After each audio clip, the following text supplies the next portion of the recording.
మరి ఎన్నో విధాలుగా ప్రతి గ్రామానికి డెవలప్ చేస్తున్నటువంటి మన గౌరవ ఎమ్మెల్యే లక్ష్మీకాంతరావు గారి మీద మరి హనుమంత్ షిండే గారు మీరు ఎగువ అవాకులు చెవాకులు మాట్లాడడం సరికాదని చెప్పేసి ఈరోజు బిచ్చుకుంద మండలంలో ఉన్నటువంటి కార్యకర్తలు భగ్గుమంటున్నారు. చూడండి, జూకల్ నియోజకవర్గంలో 80% పైగా కాంగ్రెస్ సర్పంచ్లను మా గౌరవ ఎమ్మెల్యే లక్ష్మీకాంతరావు గారు గెలుచుకోవడం జరిగింది. అదేవిధంగా బిచ్చుకుంద మున్సిపాలిటీ అందు కూడా 90%కు పైగా కౌన్సిలర్ను గెలుచుకోవడం జరిగింది.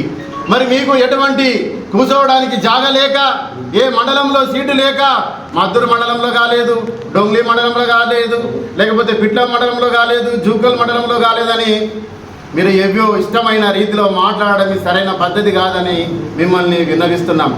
అయ్యా, దళిత బంధు మీరు ఏ మండలంలో ఇచ్చారు? నిజాం సాగర్ మండలంలో ఇచ్చారు. నిజాం సాగర్ మండలంలో దళిత బంధు ఇచ్చి మీరు ఎవరిని ఆదుకున్నారు? మీ దగ్గర ఉన్నటువంటి బీఆర్ఎస్ నాయకులు ఎవరైతే మీ రెడ్డిలు, మీ వెలుమలు, మీ పట్టలు ఉన్నారో ఒక్కొక్క వ్యక్తి దగ్గర, ఒక్కొక్క దళిత బంధు వ్యక్తి దగ్గర 1 లక్ష, 2 లక్షలు, 3 లక్షలు, 4 లక్షలు, 5 లక్షలు దోచుకొని తిన్నటువంటి సందర్భాలు మీ బీఆర్ఎస్ నాయకుల వాళ్ళ దగ్గర ఉన్నవి. ఒక్కసారి ఆలోచించండి.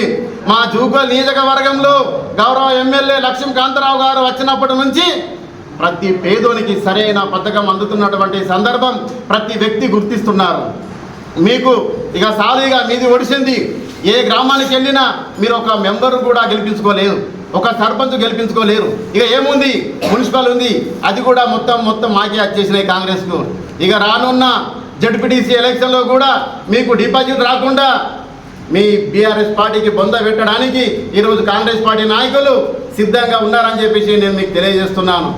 సోదరులారా, మీరు ఇంకొకసారి కనుక మా గౌరవ ఎమ్మెల్యే గారి మీద అనుచిత వ్యాఖ్యలు చేస్తే ఇక రానున్న ఎలక్షన్లో మీకు బొంద పెట్టడానికి, డిపాజిట్ రాకుండా మేమందరం ముందుకొచ్చి మీ బీఆర్ఎస్ను తరిమి కొట్టడానికి మేము రెడీగా ఉన్నామని చెప్పేసి మేము తెలియజేస్తున్నాం.